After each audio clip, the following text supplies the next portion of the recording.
Hello, everyone. Welcome to this very unique virtual training program brought to you by ExxonMobil. I'd like to take a moment to introduce the trainers that will be conducting the following webinar. These will be the experts today that will be discussing diversity and anti-gay discrimination that often occurs in the workplace.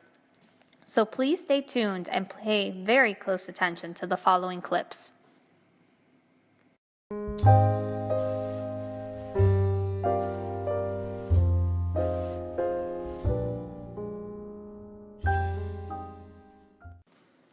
Your trainers are Dimi, Jennifer, Rosemary, Jacqueline, Anna, and Carolina. Diversity training can provide the company with a competitive advantage as well as enhance the organizational effectiveness. At the end of this training, you should all be able to list acceptable and offensive terms, identify stereotypes and biases, identify some of the myths and assumptions associated with LGBT. Also, you should be able to explain what ENDA means, recognize offensive LGBT languages, and know the appropriate ones to use instead. You should also be able to define diversity and inclusion, explain the benefits of inclusiveness in the workplace, and identify in which someone can be harassed. Diversity and inclusion. We strongly believe that a diverse workforce in an inclusive environment will improve individual and organizational performance and result in better value to customers. We must affirm that we work better together because of our differences, not despite them. What is diversity? Diversity is the term used to describe a multicultural, multiracial, and multi-ethnic workforce. Having a mixture of variety, difference in ethnicity, gender, age, national origin, disability, sexual orientation, education, and religion, just to name a few. Next is, what is inclusion? Inclusion is a state of being valued, respected, and supported. It's about focusing on the needs of every individual and ensuring the right conditions are in place for each person to achieve his or her full potential. Later on in the training, we'll get into work inclusion and how you could help in that process. Employment Non-Discrimination Act, also known as ENDA. It provides basic protection against workplace discrimination on the basis of sexual orientation or gender identity. It is closely modeled on existing civil rights laws, including Title VII of the Civil Rights Act of 1964 and the Americans with Disabilities Act.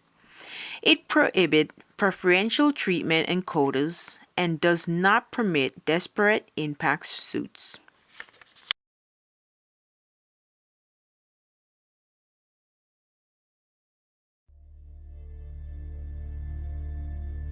A lot of people in our country aren't aware of the high rates of discrimination that LGBT people face. I feel like that would be very scary and very stressful and very disturbing to be in a place where I would have to hide who I was. Parallel to that, they think there's already a law in place that would take care of any incidents of discrimination. We need, as advocates, to do a lot of work of educating the public about the scope of the problem. One of the things that we don't talk about as much is the compound effect of being discriminated against because you're gay and also because you might be a woman or because you might be African American. We know that we are more likely to be unemployed or more likely to not have health insurance because we have insecure jobs that, we could be fired from at any point in time. For someone like myself who people can tell I'm gay right away. It's a different experience than someone that would be able to hide it. It would just make me very uncomfortable, and I don't think I would work as well. Now we're going to go over some offensive language. These words could be very hurtful, so you should try to avoid using them. Lifestyle, sexual choice, sexual preference, friends instead of using the word partner, homosexual, gay agenda, special rights, admitted homosexual, or avowed homosexual. Next, we will be going over acceptable and preferred terms to use. First of all, LGBT refers to lesbian, gay, bisexual, and transgender community.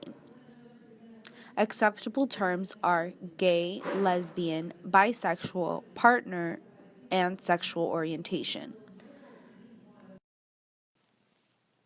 We will now discuss stereotypes and bias. A bias is a preference, such as a like or a dislike, whereas a stereotype is a preconceived idea about a certain group. Throughout our lives, we are influenced by families, friends, religious institutions on what is right and what is wrong. This subjective point of view is a bias. Some bias can be good because they allow us to believe something is true without actually having proof. However, sometimes these bias can become harmful when we start judging individuals on what we believe that they can't do. An example of bias is hiring an individual for a position over an equally qualified individual based on their sexual orientation. An example of a stereotype can be believing that members of a certain group act or behave a certain way. Harassment. Harassment can take place in many different forms. It can be verbal, physical, and/or mental abuse. Such harassment could include name calling. These include all the offensive language that was previously covered, or any other name that you would not like someone to call you by. Others could be teasing someone about the way they dress, the way they talk, or their sexual orientation. Just being disrespectful overall. Others could be making joke about a person's sexual orientation, if they're a lesbian, gay, bisexual, or transgender. Just making inappropriate jokes. Others could be isolating or maliciously excluding a lesbian, gay person, bisexual, or transgender employee from work activities. Such work activities could include a family gathering or just a social event that you just never invited them to. Others could be spreading gossip or malicious rumors about someone with the intent to cause the person harm, which could lead to you humiliating a person through sarcasm, gesture, criticism, and just being insulting. All those type of harassment behaviors are not appropriate for work, and we don't allow such a behavior here. After hearing this very informative training material, you may be asking yourself, what can I do? What can I do to be a part of the solution and not the problem? First, you could start off with inclusion at work. Make the right assumption and avoid making the wrong ones. Do make sure that the language you use is inclusive and respectful. Don't assume that all employees or even a particular employee is heterosexual. Next, you could use inclusive language. Do use words and expressions that are considered welcoming and avoid those that are not. Do use inclusive words like partner, significant other, or spouse, rather than gender-specific terms like husband and wife. Do use a transgender person chosen name and pronounce that with consistent with what the person identify their gender as. Don't use phrases such as gay lifestyle, sexual preference, or the other provocative terms. Next, you could speak up when appropriate. Do speak up against derogatory jokes or comment when you hear them. Don't gossip or allow others to gossip about someone's sexual orientation or gender identity, or perceived sexual orientation or gender. That is just wrong. Impact of sexuality discrimination on the workplace and customer relations. Sexuality discrimination is usually ignored in society. This is not a hot topic, but here we do take sexuality discrimination very seriously because it could lead to a numerous problem for a business. It could reduce workers' self-confidence and productivity. When a worker's self-confidence is reduced, it could lead to low morale. And when a person have low morale, that might lead to a higher stress level. That might lead to them being absent from work more than the usual, which may lead to resignation or a person quitting their job. All of this could in turn be bad on the company staffing because we could lose precious skill and we could also fail to attract and retain talented workers. Furthermore, all of this can lead to potential legal action. And this could cause a chain reaction of problems that might affect the customers because they'll see the bad stuff that's happened to the company and they won't want to give us their business anymore. So folks, you got to be careful and just keep this in mind that sexuality discrimination, we have a no tolerance policy for that.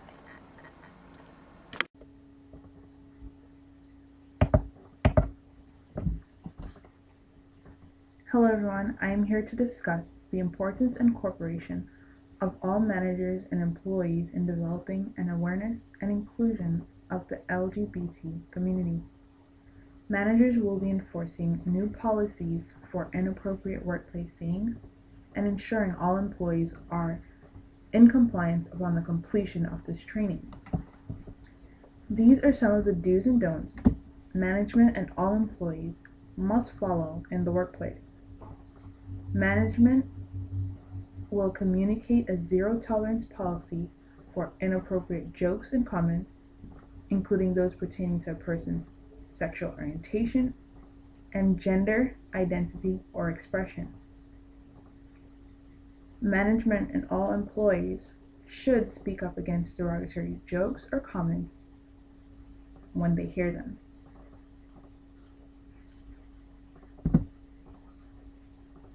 Any offensive jokes and comments will be dealt with forcefully and swiftly when presented with evidence that they have occurred in the workplace. No employee or management should gossip or allow others to gossip about someone's sexual orientation or gender identity or perceived sexual orientation or gender identity. ExxonMobil wants all employees to feel comfortable and a part of our team while at work. We want to ensure that all members of the LGBT community feels equally respected. Here at ExxonMobil, we want to provide a comfortable and therefore productive working environment for all LGBT employees.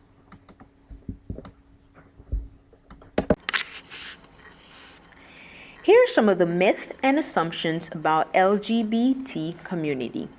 The first one is that being gay or lesbian is contagious.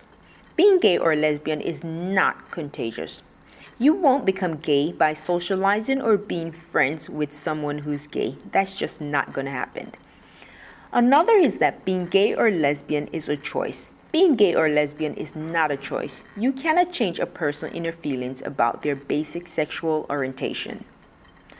Next up is that being lesbian, gay, bisexual, or transgender is a pathological or mental illness. The American Psychological Association has determined that being gay is not a mental illness. And furthermore, research has shown that being homosexual is not associated with emotional or social problem. So that's just another myth. Another one is that therapy could cure homosexuality. Well, treatments that claim to cure homosexuality are only into coercing heterosexual behavior. They're not curing anything. Next up is that lesbian, gay, bisexual, and transgender community recruit others. This is not the armed forces. They're not going to recruit someone to transform them. It's not like the armed force where you recruit an ordinary Joe and you turn him into a Marine, a soldier. It's not going to happen. They're not going to recruit you. So that's just another myth.